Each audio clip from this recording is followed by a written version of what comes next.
The World Series of Poker main event has it all. Huge pots, massive coolers, people running crazy bluffs, huge stacks, wild play, people gambling, and all-out craziness for millions of dollars. Except this year. This year, we've got people making huge folds and refusing to value bet. So, you know, that's always great. We even had a hand this year where someone just called the river with a 2-card straight flush. You can never be too careful. Now, to be totally fair, we did actually get some kind of crazy hands in a few different places from people that probably shouldn't have been playing that way. And we're going to get into all of it, where we break down so far the craziest hands of the 2024 World Series of Poker main event. Let's jump into it. To kick things off, we had the sickest pre-flop setup you could possibly had. We had one player with queens, one player with kings, and one player with aces. Let's see how this thing played out. Our hand begins with Ishel opening it up with queens in the low jack. Fan making the call in the seat next to him with pocket aces. A little slow play here. Usually you don't want to do that. You want to go for the raise, but we're not going to get too deep in the strategy weeds.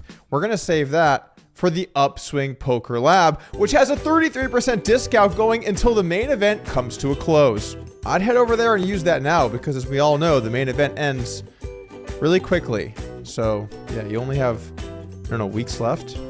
Head on over there now. This is a great plug. Anyway, back to our aces versus kings versus queens. As you can see here, Andrew does have the aces and I have the kings. So bit of a tough spot here. When queens comes in for the cold 4-bet, you're going to, wait, hold on. This is the wrong aces versus kings versus queens. How common is aces versus kings versus queens? Can some nerd let me know? Because how does this happen? Seems impossible. All right, back to the real actual hand. So in this spot, we see an open with queens, a flat, just trap them with the aces, 3-bet from kings, a 4-bet from queens, looking to play for all of it, and then a call back raise 5-bet from fan with pocket aces.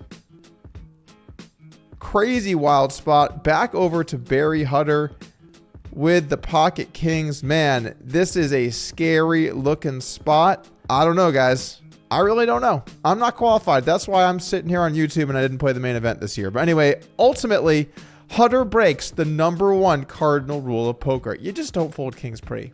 Kings makes the fold. Queens makes the fold. Man, we need to have a talk about poker in 2024. It's getting tough out here to get paid.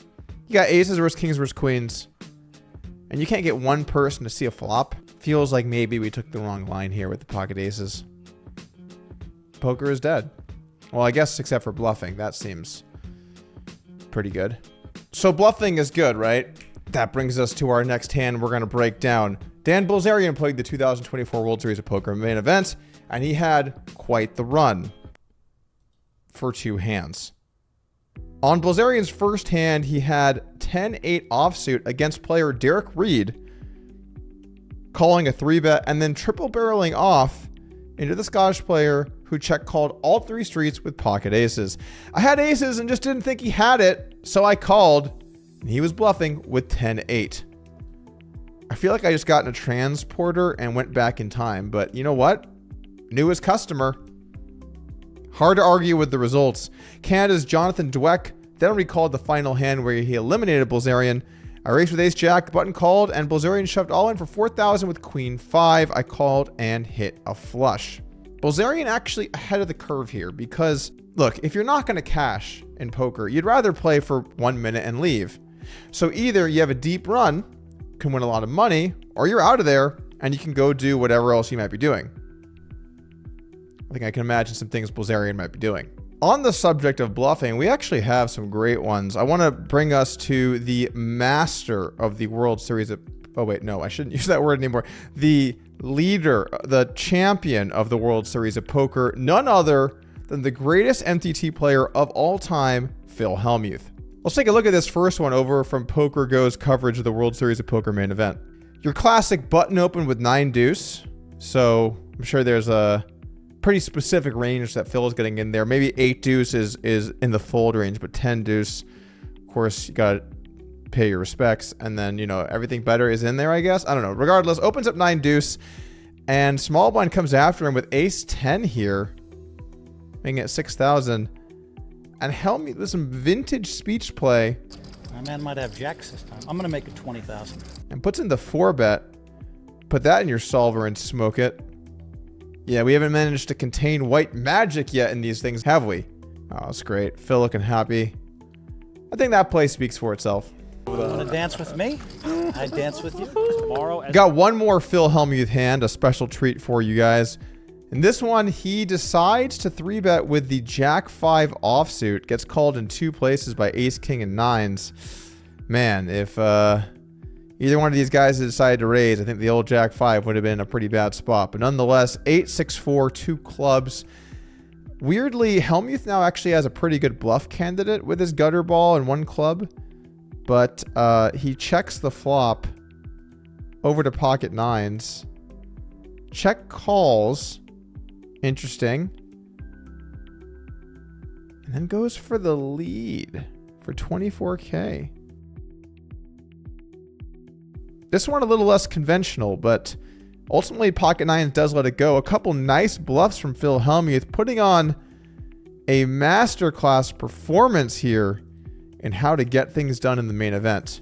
Not sure those pre-flop selections were upswing poker approved, but who got the chips? Where are the chips? One more fun bluff to take a look at. We have World Series poker champion Jerry Yang looking at 8 deuce offsuit, squeezing over king, queen, and ace jack suited, covering the short stack, but having about 1/3 the stack of the big stack. Ace jack suited makes the call. Take a flop. Ace 7-4 rainbow. Yang not to give up here, decides to bet the flop. Negreanu with top pair makes the call. Turn queen, and Yang decides he's just going to put him in. He is going to put him in with the 8 deuce. Does not get it through. Negreanu makes the call. Top pair. Yang doesn't really want to show his cards here, but the rules are you have to show them. By the way, can we actually take a pause moment here? What do you guys think about how Yang looks here? This seems a bit ridiculous. I hate to go on the anti-mask brigade, but I will for a moment. I just don't think that there's any way that this is a health conscious decision. This is not a man trying to avoid a virus. This is a man trying to avoid people's eyes. Are we sure he's under there? Oh yeah, he did just play the 8 deuce, so someone's under there. Enough with the bluffs. Let's get down to a few other interesting hands. So we had eliminations on the first hand of play. So Bilzerian actually lasted 2 times as long. Let's take a look here from Poker News. My very first hand, I had pocket 10s in the cutoff. I open, pretty standard, obviously. Button, big blind calls. Flop comes Jack 10-8, and the big blind leads about 3rd pot, a little more than that. Of course, I'm licking my lips. I think easy value. So I raise about 3.5 times his bet. He calls quite quickly. Turn comes an 8, money card. Now I beat the straight, so that's awesome. He checks. I potted, or maybe just a little under pot. And he snap calls once again. River comes in ace, and it's total rainbow, so no flushes or anything like that. But there's just enough there for me to definitely get value. But he leads about 80% pot. My thought is he's definitely got enough combos of Jack 8 there. That's enough. I know a lot of less experienced players will still call with like the flop straight. So I just figured I'd go for it. Very, very few combos of hands that beat me. Like obviously the one combo of 8s.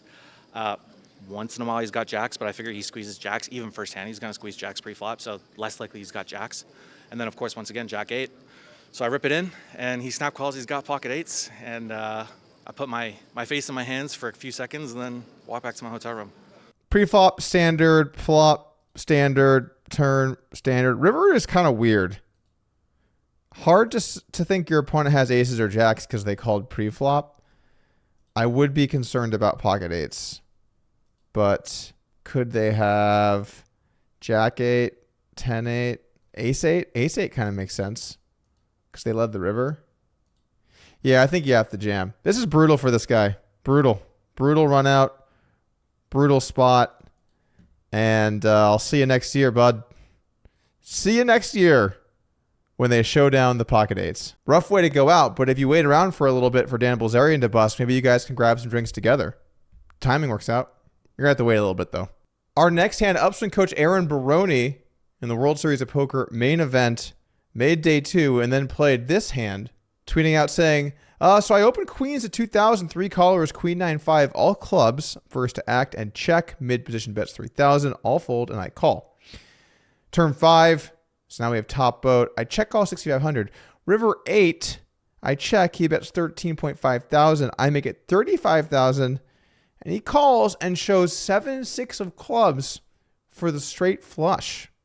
So the only hand he would lose to is Jack 10 of clubs.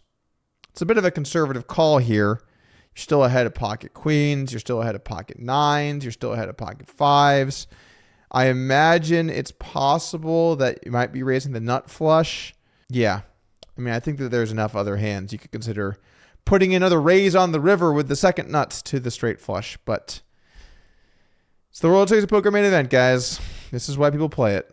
And if you too want to learn how to lose with top boat versus a straight flush, head on over now to Upswing Poker. I have a few other things I want to talk about from the main event before I jump into those. One last hand. We had a pretty bad beat at Negreanu's feature table during the main event, where pocket aces ended up against pocket eights. The flop, queen 8-7, and we all know where this one's going. It comes queen 8-7, and Boris flops a set.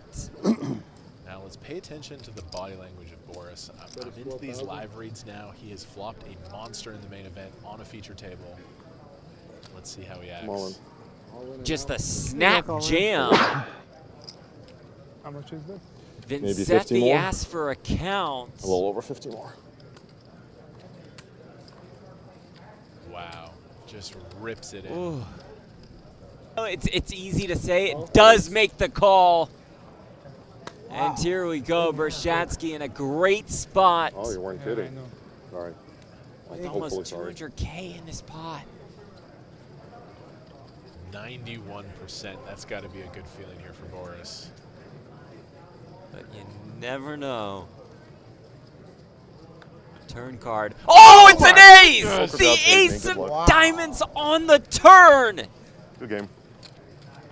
Oh my goodness. One out in the deck. Bershatsky The good TV. needing the 8 of spades and not finding it on the river. You're good. Good hand. All right, mic somebody else up. Let's go. What a painful way to go. The commentator set it up nicely here with what a great feeling with eights. Just you feel so good. Just oh, ace on the turn. Oh, how does that feel? I wonder how he's feeling. Can we get a feel check, vibe check on the feature table?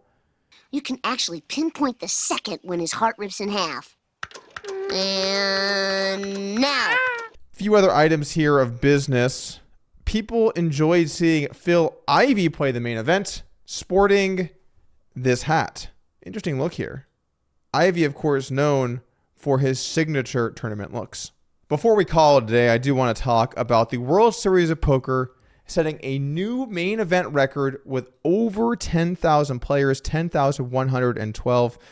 Second consecutive year of over 10,000 players. And I want to start off with this. For people that feel like poker is not alive and well, this is insane. Over 10,000 entries in a tournament that costs $10,000, and you can't re-enter. This is unique players. The World Series of Poker main event is bigger than it has ever been. More money at stake. You have to run hotter than you did before. You have to outlast thousands more players. And it begs the question, is 10,000 entries the new floor? Are the days of 4, 6, 8,000 entries, are those in the past? I mean, it seems like every time we hit a new threshold for this tournament, we only ever go up from there. My personal opinion, I think it's pretty likely we're only going to see above 10,000 mainly from here on out, assuming we don't get some kind of worldwide pandemic situation. Not that that's very likely. It's a good step for the main event. First place should be over 10 million pretty consistently now, with first place last year winning 12 million, and the last 4 years have all been 8 figures. The price has never been bigger. You've never had to run better. And that's really what we were thinking about the main event. It's just too easy to win. Look at this list of people that won the main event. It's just too easy to win. Kind of crazy that the number of entries has gone up so consistently over time. Sure, year to year, there's some differences, but All in all, we see it just seems to get bigger and bigger. The World Series of Poker tweeted out the final table payouts: $10 million for first, $1 million for ninth, and a slower, more escalating strategy here where more people take home large prizes. And my thoughts, who cares? Why do so many people want to weigh in on, I think 7th place should be 1.1. Oh my God, 9th doesn't make $1 million. You made the final table. What? First place isn't going to be $12 million? Like what? Who cares? Just play your tournament. Try to win millions of dollars. And there are other people to be concerned about than the guy that should have made 200K more at the final. I'm not even talking about. I'm done. I'll see you guys later. Peace. Stupid tournaments and cashes, and you won millions of dollars. Why do we got to do this shit?